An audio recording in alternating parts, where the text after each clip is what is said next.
MSW Media.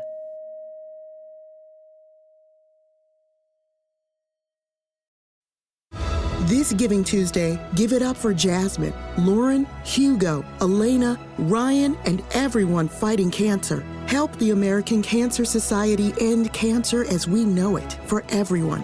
Give now at cancer.org/givingtuesday.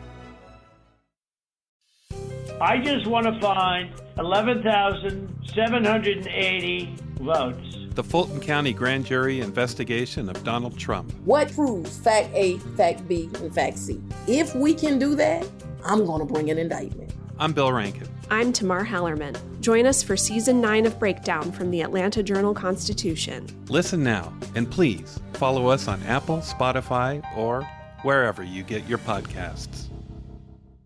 Thanks to Aura Frames for supporting the Daily Beans. Aura Frames makes digital picture frames designed easily to fill your home with photos of family and friends shared instantly from an app. Right now, you can take advantage of Aura's Cyber Monday sale and get up to $50 off Aura's best-selling Carver matte frames by going to auraframes.com/dailybeans. And thanks to Lomi for supporting the Daily Beans. Start making a positive impact on the environment with the Lomi Home Composter. Get $50 off when you go to lomi.com/dailybeans and use code dailybeans.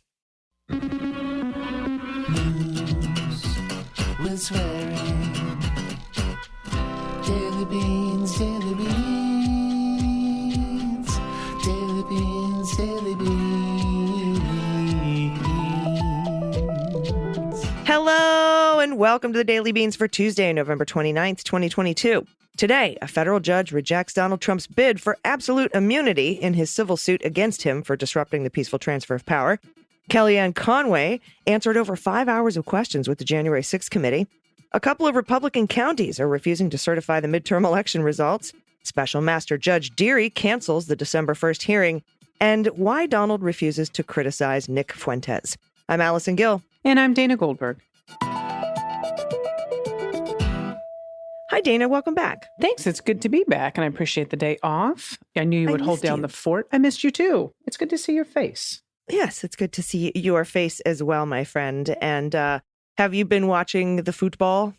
I have been watching some of the football. There was an incredible game between USA and England, unless I'm remembering incorrectly. And then there was I think a Brazilian goal earlier that day that was like crazy pants. Yeah, that scissor kick upside down thing. Yeah, that was pretty. And you know what? I have to say, I have to credit Ted Lasso with my newfound interest in soccer. I know a friend of mine was at a pub watching the game and somebody's like, they're going to do the Ted Lasso special. So I think a lot of folks are into it. And I think we can in large part credit Ted Lasso to that, at least in America. I mean, this is the most popular sport in the world. Well, sure. And I'll tell you what, I know that the United States has always been in support of the U.S. women's national team. And so it's good to see them backing the men for a change. Yeah, exactly. Of course, the commentators are saying... I am kidding. Someone's going to write in. I know that the men have done well. It was a joke. I know some of the commentators were saying, this is the first time a player has scored in 5 consecutive World Cups. And of course, the women have done that multiple times. Yeah. So that person got corrected. But I think that tweet is still up. Yeah, and today, Tuesday, as this show airs, will be the match between Iran and the United States. And if I think it's win or go home. So we'll see what happens. Going into knockout stages. Let's go USA. Yes, and although you know what, go Iran too. They've been really awesome with their protests. This particular World Cup, specifically with what's going on, in Iran right now. It's just absolutely stunning, the amount of protests and people being executed, and it's a lot of upheaval there. So, good on the Iranian team for speaking out 100% in the ways that they can, especially in Qatar. So the dinner with the Nazi is getting a lot of media traction. I'm going to need you to narrow that down because Milo Yiannopoulos was also at that house. So which Nazi are you talking about? I know, right? Ye was there. Oh, Fuentes. That's right. But Fuentes, yeah. And of course, Gosar and Marjorie Taylor Greene have spoken at his events, the America First events. You know what you have when you have 3 Nazis and someone hanging out with them? A Nazi. 4 Nazis. Yeah, right. Another Nazi. And so I think it's getting a lot of media attention. And several Republicans are now using it as an off-ramp. along with the devastating midterms for the GOP. There's Mitt Romney. Pence today said he should apologize. Susan Collins furrowed her brow. Marco Rubio. They're all condemning it, saying Donald should apologize and condemn Nick Fuentes. So this is their red line, Dana. Right. It's absurd. Yeah, not insurrection or mocking a disabled reporter or blackmailing Ukraine or obstructing justice or letting Russia help you with your campaign or calling immigrants rapists or the Access Hollywood tape. This is their red line. We've been asking for years, what would it take? And the GOP would like you to think this is it, that this is their red line, dining with the Nazis, when in reality, they know Donald is a loser. It took them 3 elections to learn that lesson. And he weighs against their bid for power. That's the only reason they're dumping him. It has nothing to do with scruples. Oh, of course not, because they've known about Fuentes and the Republican Party and the GOP for a long time. Many of them have interacted with him. He gets their base rallied up at a very fringe base that still votes for these Republicans. He helps them. He helps their campaigns. Yeah, and Hugo Lowell reported today for The Guardian that, according to people familiar with the matter, Trump actually was reticent to criticize Fuentes because that's a big part of his base. And that's 100%. That's why he hasn't come out against it. But the Republicans are using this as their off-ramp, and we can't let them. They know what they're doing. So anyway. We're now calling it their fuck-off ramp. We don't take it. Yeah. Yes, exactly. Too little, too late. Thanks, guys. Bye. Speaking of fuck-off ramps, yep, we have a lot of news to get to. Let's hit the hot notes. Hot notes.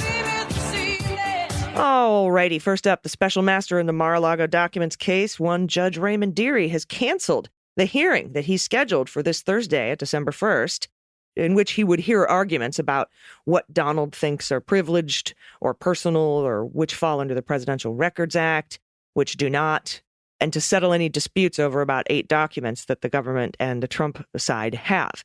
Now, Dearie did not say why he canceled this hearing other than what he said in his minute order today, which says, quote, upon further review of the record, the special master has determined that there are no matters requiring counsel to travel to Brooklyn for an in-person conference. The conference previously scheduled for December 1st is therefore canceled. Instead, the special master directs the parties to respond jointly by December 1st at 5 p.m. to the following questions. Then he asks a series of questions to the parties about their disputes of the categorization of multiple documents, which he names by the Bates number, and then he signs the order. So what has happened since he scheduled this hearing that has made him change his mind? Anything would be speculation, but you know how I love to speculate. So this could be any number of things. First, this whole order has a real, I'm not putting on pants for a hearing if I'm about to be mooted by the 11th Circuit feel to it. Right? We all know about the bloodbath of a hearing last Tuesday where the judges in the 11th Circuit, Trump-appointed judges, weren't arguing about whether they were going to toss Judge Cannon's order appointing a special master, but how they were going to do it technically.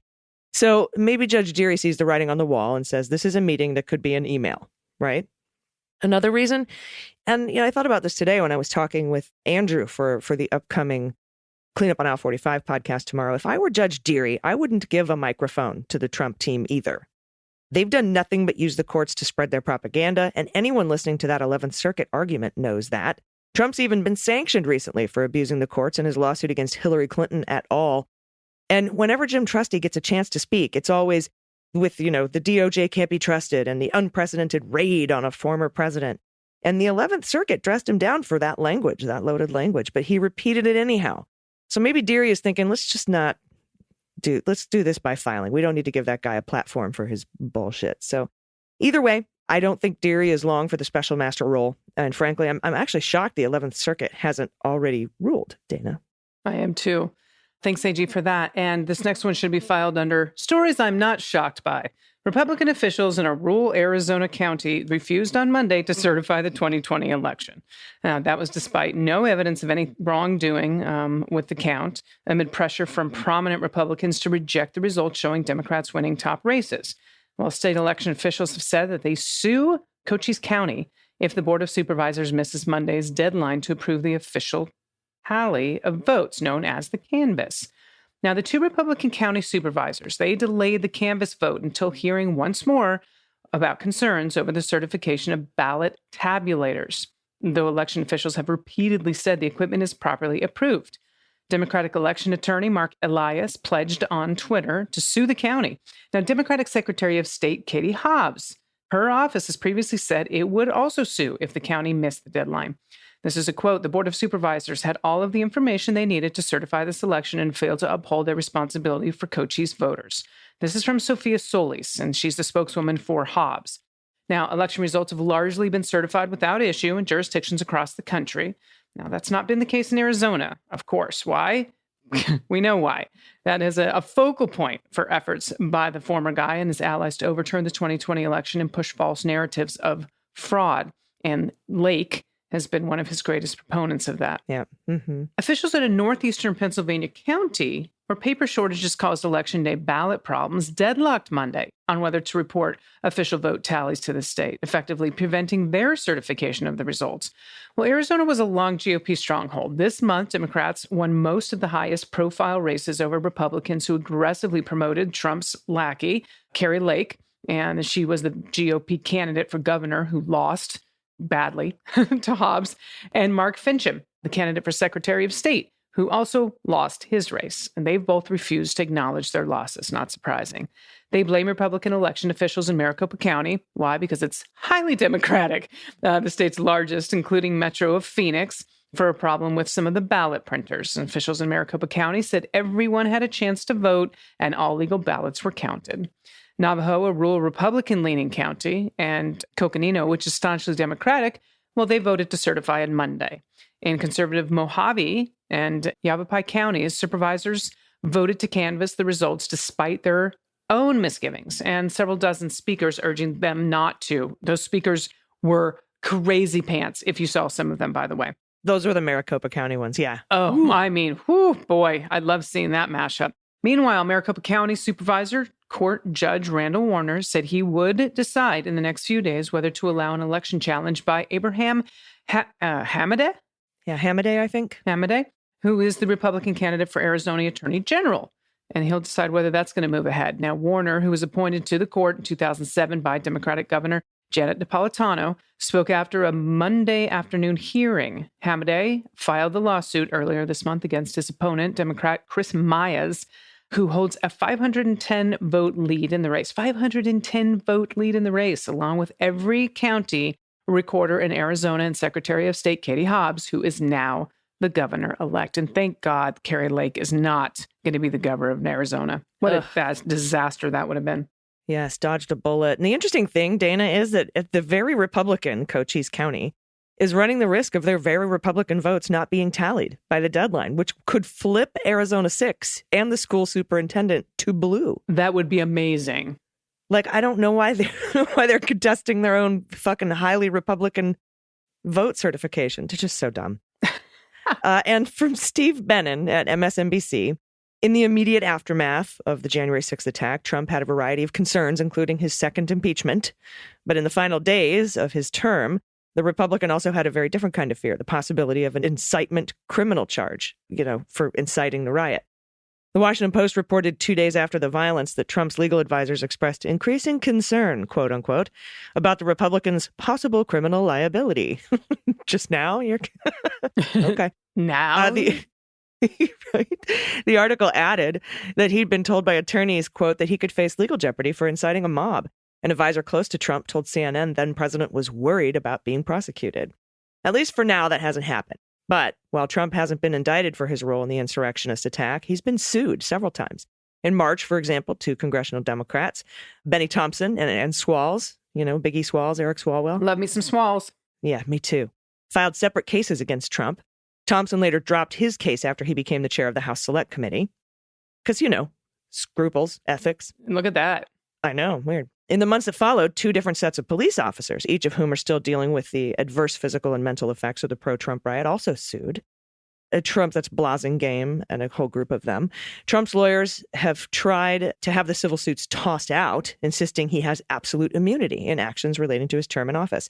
And as NBC News reported, a federal judge had no use for such an argument. Quote, to deny a president immunity from civil damages is no small step. This is U.S. District Judge Amit Mehta in his ruling.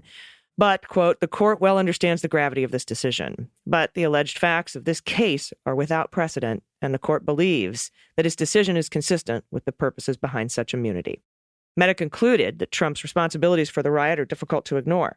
The then president, the judge found, called followers to D.C., dispatched them to the Capitol, knowing full well that violence was likely soon to follow. Pointing to the Republicans' own rhetoric, Meta wrote that Trump's January 6th speech was akin to telling an excited mob that corn dealers starve the poor in front of the corn dealer's home. So what happens now? The district court's ruling will be appealed. Meta's ruling saying, no, you don't have absolute immunity, will be appealed, of course. But as Politico's report adds, Friday afternoon's decision leaves the Trump and members of his team, quote, vulnerable to another flurry of deposition subpoenas and document demands. The ruling also declares Trump potentially liable for conduct while he was the sitting president, a rare and momentous legal decision. This is a big deal. And if Trump is ultimately held liable in these suits, there's a very real possibility he'd have to pay damages from his own pocket. Sure hope that happens. All right, closing out this segment, the House Select Committee investigating the January 6th insurrection. They asked alternative facts connoisseur Kellyanne Conway, who served in the White House as a senior advisor to then President Donald Trump, about her conversations with Donald after his election loss in an interview that lasted roughly 5 hours on Monday. And this is from two sources familiar with the committee's work. That's what they told CNN.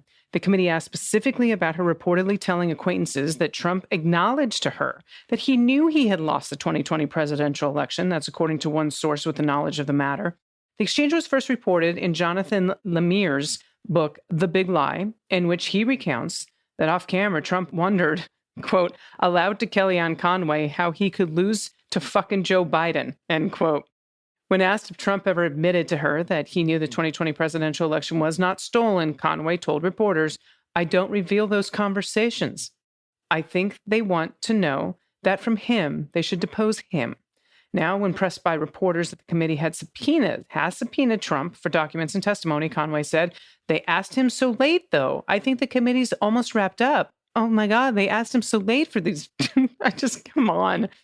I just don't understand how George is still, anyway. Yeah. Pressed further on why Trump wouldn't talk to the committee, Conway posed, quote, why would he do that?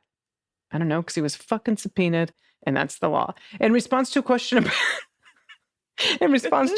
about what conversations he had with Trump or those in his orbit on January 6th, Conway told reporters, quote, I won't talk about that because I may have talked about that here, referring to her interview. Oh. She's a hot mess. After the interview, Conway told reporters that she did not invoke her right against self-incrimination under the Fifth Amendment. Conway also said she has not heard from the Justice Department. In her book, Here's the Deal, Conway revealed that she called the Trump White House on January 6th to ask the former president to intervene and call the rioters off at the Capitol. Asked if she discussed these conversations with the committee, Conway said, quote, I can't say what I was asked about in the interview. But when pushed on whether Trump received her message that day, she added, it was relayed to the president, yes. Now, asked when she last spoke to Donald, Conway said, last week he called me. She also told reporters that she had not told Trump that she was meeting with the committee. Interesting. This is a quote. He doesn't know that from me. He may know that from you, Conway told reporters in reference to whether Trump was aware of Monday's meetings. Conway's interview demonstrates the committee is still working to complete its investigation while simultaneously working to finish its final report ahead of the Republican takeover of Congress in January. They want to finish this so Jordan doesn't fucking destroy this thing. Members of the committee are in active discussions about what to include. This is my point here in the panel's final report, which they've said will be released by the end of the year. The members expect it will focus on issues beyond how Donald's efforts to prevent the peaceful transfer of power fueled the violence that day. 5 hours. Huh. That's a long time for her to talk about anything. Yeah, I wonder if she's taken the Nazi dinner off ramp as well. We'll see. We need to get another Biden read.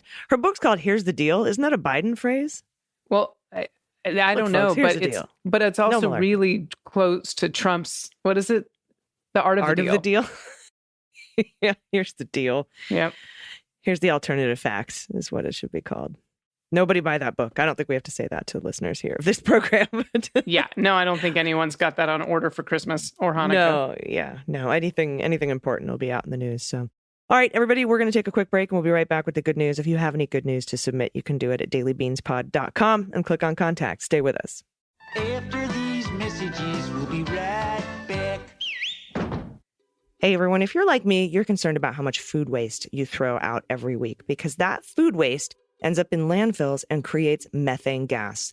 And we know that methane gas is one of the number one causes of global warming, climate change. It makes me feel like I'm not doing enough to help the environment, but now there's an easy solution and it's wonderful. It's called Lomi. I love my Lomi.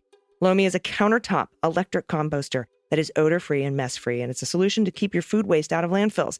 Fits into any size kitchen, big or small. It makes your food waste disappear in less than 4 hours, turns into dirt, and I can use it in my garden. My Lomi allows me to turn those food scraps into that dirt with just the push of a button. It doesn't create any smell, and when it runs, it's quiet. It's nice and quiet. And now I throw out way less garbage, which isn't going into landfills and producing that methane. Instead, I'm turning my waste into nutrient-rich dirt that I can feed to my plants and my little herb garden.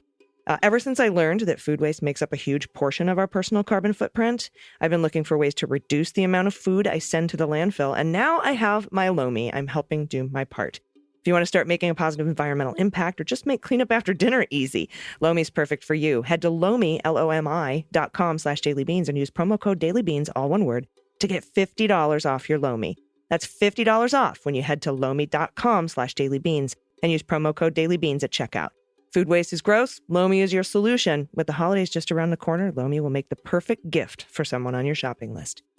And speaking of gifts, many popular holiday gifts these days can seem very generic. Things like candles and baskets just don't have that personal touch. One of my favorite new places to buy presents this holiday has been Aura Frames. Aura Frames makes digital picture frames designed to easily and instantly fill your home with photos of family and friends and places you visited. It can be shared instantly from an app with anyone, with the whole family if you want. There's free unlimited storage. You can add as many photos and videos as you like and invite as many people as you want to the frame. Now, named the best digital picture frame by Wirecutter, The Strategist, and many more, Aura is nothing like other digital frames from a decade ago, right? Every Aura frame is thoughtfully designed to fit any decor.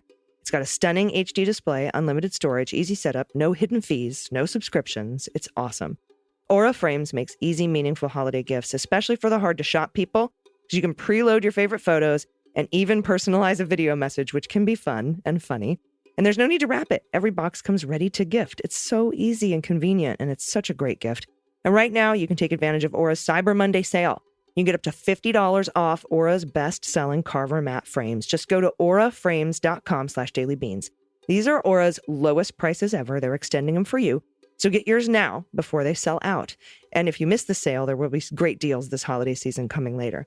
That's Aura Frames, auraframes.com/dailybeans for up to $50 off Aura's best-selling Carver matte frames. Terms and conditions apply. And even the nights are better since I've found you, Helix Sleep.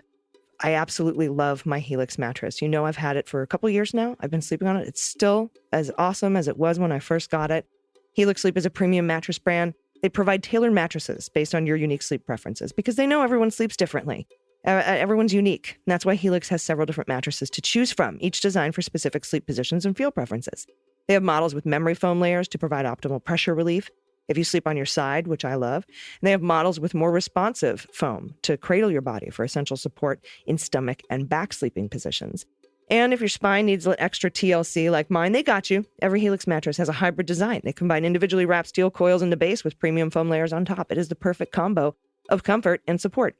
I took the online Helix Sleep quiz at helixsleep.com/dailybeans. I was matched with the Helix Midnight because I wanted something medium firm, and I'm a side sleeper.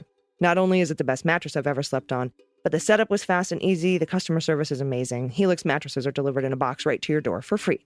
And Helix is offering up to $200 off all mattress orders, plus 2 free pillows for our listeners when you go to helixsleep.com/dailybeans. With Helix, better sleep starts now. Everybody, welcome back. It's time for the good news. Who likes good news, everyone? Then good news, everyone.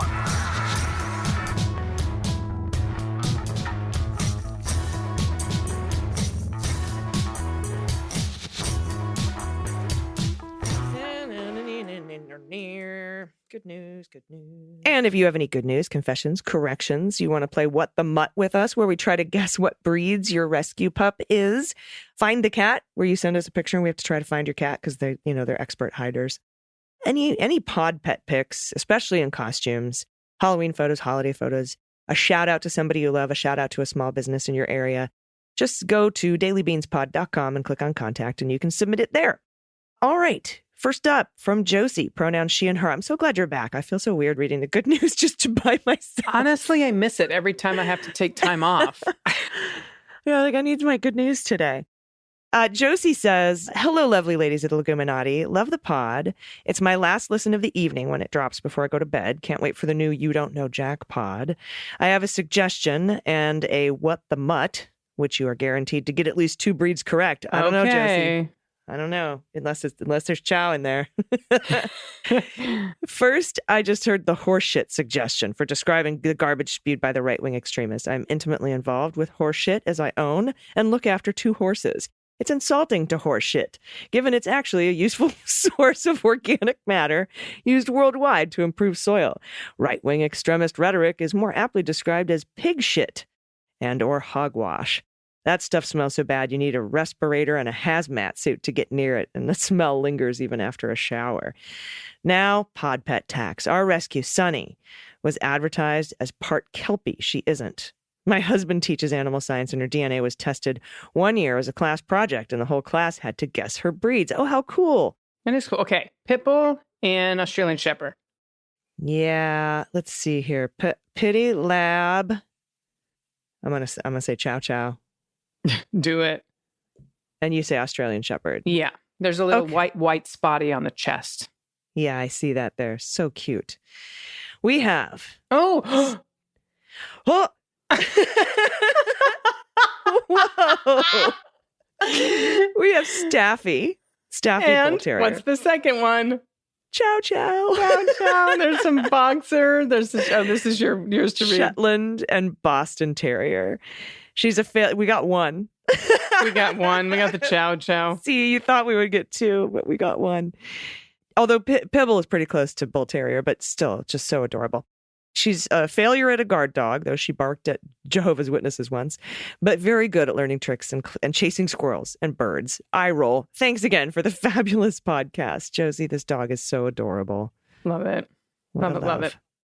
All right, this is from Ben, pronouns he and him. The good news is that the European Space Agency, ESA, have announced their new class of astronauts. It represents the whole of Europe, at 50% of the selected astronauts identify as female. Fuck yeah. This was a deliberate decision. The prerequisites to astronaut selection, either having a master's or above in a STEM subject, a medical degree, or being a classified test pilot, and many systemic biases, which ESA deliberately chose to overcome. I love that.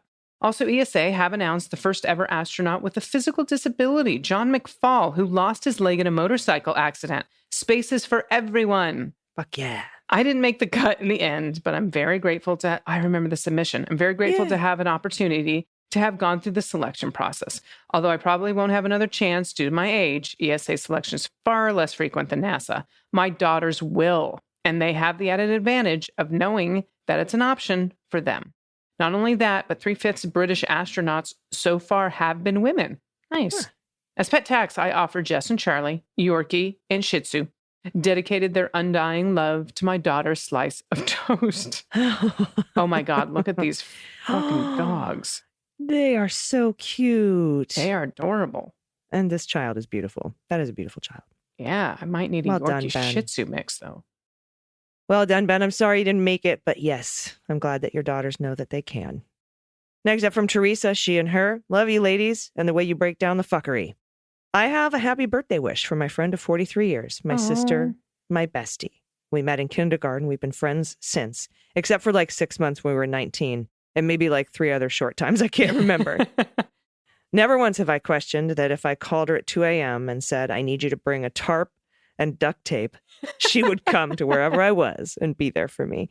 She's just that kind of a person. A nurse with a heart of gold who I would not trade for anything because she is a far better person than I am, and I need her to balance me out.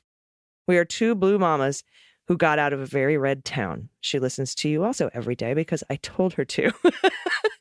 And I know she will hear this. I want to wish Stacy a very happy birthday and let her know that I love her. Photo is of us in our, quote, dress alike but different phase in high school. Don't laugh too hard. It was the early 90s. Girl, that's when I went to high school. You guys are also awfully cute. Yes. And that's not bad for early 90s hair, I got to say. That's I pretty agree. tame. In fact, the brunette is lacking in Aquanet. Yeah. Yeah, definitely. But man, what a you guys great are pair. adorable. And a happy birthday to your Yes, bestie. happy birthday. 43 years. Yay. This is from Karen, pronouns she and her. Dearest Beans Queen. Let me try that again. Just the one. Just the one. Just the Bean Queen. Whatever you want to do with that's fine. All right, this is from Karen, pronouns she and her. Dearest Bean Queens, I'm a Beans newcomer, a new biggest fan who unfortunately lives in Colorado in Bobert's district. It's unfortunate that she was our, quote, representative. Now I live in Colorado. We deserve so much better. Thank you for your heartfelt words and analysis of the Club Q shooting. It's taken such a toll on our community. Needless to say, we are devastated. I was turned on to you ladies and your podcast in September when I rendezvoused with my 1981 class of lesbian friends from Fort Lewis College, and that's in Durango. We gathered from across the U.S. for a Patti Smith concert on a full moon night at Ghost Ranch in Abiquiu, New Mexico. It was spectacular. Oh, awesome. So somebody at the 1981 class of lesbian friends from Fort Lewis College, Durango, recommended the beans. Well, hello and thank you. I love that. New Mexico, huh? Awesome. That's your old stomping ground, Dana. It is indeed. I haven't heard Abiquiu in a long time. All right, next up from Laura, pronouns she and her. Hi, Beans Queens. Forgive the long story, but since my cat may have saved me from a coma, I think it's worth it. I don't always listen to the good news because it makes me sad to not see the fur babies, but I couldn't not brag about the best cat I've known. I'm 31 with failing lungs and on oxygen 24/7. One restless night, my cat Ragnarok, Rocky, came up and nudged me in the middle of the night. He often snuggles during bad nights, so I ignored him and fell back asleep. After a couple of attempts, he progressed to walking on top of my chest. This is highly unusual, but I was too tired to care and went back to sleep. Once he realized that didn't work, he extended a single claw to lightly scratch me until I had to wake up. This time, I was baffled but awake and grumpily rolled away from him. As I did so, I realized that my oxygen had fallen out of my nose. He had noticed the change in my breathing and persisted in getting my attention despite the low oxygen making me so hard to wake up. Because of him, I was able to get my oxygen back in and go back to healthy sleep. Lesson learned. I now tie my tubing up in my bonnet before going to bed. But it's comforting to know Rocky is ready to rescue if anything should go wrong. Attached are pictures of two of his stranger habits, taco tongue and pretending he's a vulture. Plus, one more, because what proud cat mom can stop it too? When every day is a struggle, waiting for a transplant, he helps keep me going. Your show does too, as it distracts me from the pain and keeps things in perspective. Even bad news days remind me that the world is bigger than my personal struggles.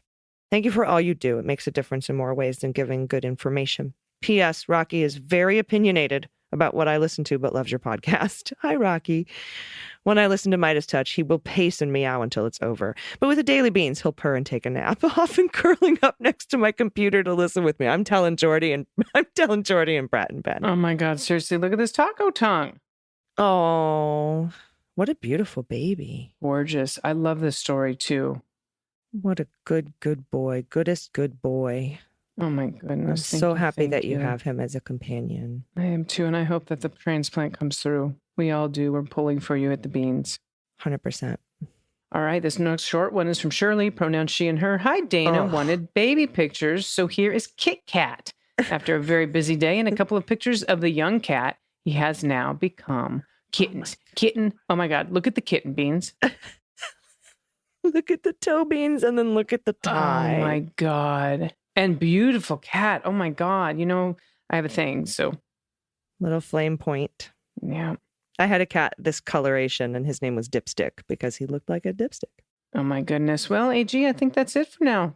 No, I think we have one more. No, I tried to save you. It's a repeat. Oh, you did. You tried to save me. I ignored you. I am the lady who's. I'm like, AG, isn't it time to go? No, why would we leave? We still have AG. I think it's time to go. I don't think so. My drink's still half full. AG, I think we should leave. No. I don't want to go. That's funny. Well, thank you everyone for sending in your good news. And seriously, you guys blow me away. What a truly amazing community. And you know, I want to welcome all of our new patrons. And we've got an influx of patrons because, you know, Dana, I went and I asked our patrons, would it be cool if I let some Twitter folks in for $1 just to read the feed. Oh, The nice. Patreon feed. And they were like, yeah, you should give them more stuff. You should do that. You know, everyone was so accepting and wonderful. So I want to welcome everybody that came over from Twitter to get the Patreon feed for just $1. It's truly awesome. And thanks to all of our patrons who are donating. And you can even buy a year's premium subscription as a gift for a specific person on Supercast, if you search for the Daily Beans on Supercast. And you can gift one to an anonymous stranger on dailybeanspod.com. So thank you very much. You guys are so generous. Absolutely wonderful. We have a wonderful community. Yep. Very proud to be a part of it. Dana, do you have any final thoughts? No final thoughts for today. Oh, actually, I do. If you're in Georgia, please vote. Please make sure you get out and vote for this runoff. Early voting has already started. There's been massive numbers breaking, and we know that early voting always looks good for Democrats. So please, if you are in Georgia, do not sit this runoff out just because we have the Senate. There's so many things that are riding on this, and you've talked about this, including subpoena power. We don't have to fight. We don't have to fight McConnell about some stuff. If we can get another seat in that House, and we already know this, that's going to help with the judiciary. So please get out and vote. Don't think we have this just because we've got the majority already in the Senate. Yeah, absolutely. It's super important. We don't want to have to dick around with Mitch McConnell for 4 months trying to set up, weak sauce power sharing agreements. So yeah, power sharing. That's what I mean. Subpoena power sharing. And yeah, dude, 239,000 early votes. It's like Huge. They're breaking records. Yep. So thank you very much to everyone who's out there voting for Warnock. All right, everybody, we'll be back tomorrow. Until then, please take care of yourselves, take care of each other, take care of the planet, take care of your mental health. Vote blue over Q. Take everyone with you. I've been AG. And I've been DG. And them's the beans. The Daily Beans is written and executive produced by Allison Gill with additional research and reporting by Dana Goldberg and Aimee Carrero. Sound design and editing is by Desiree McFarlane, with art and web design by Joelle Reeder with Moxie Design Studios.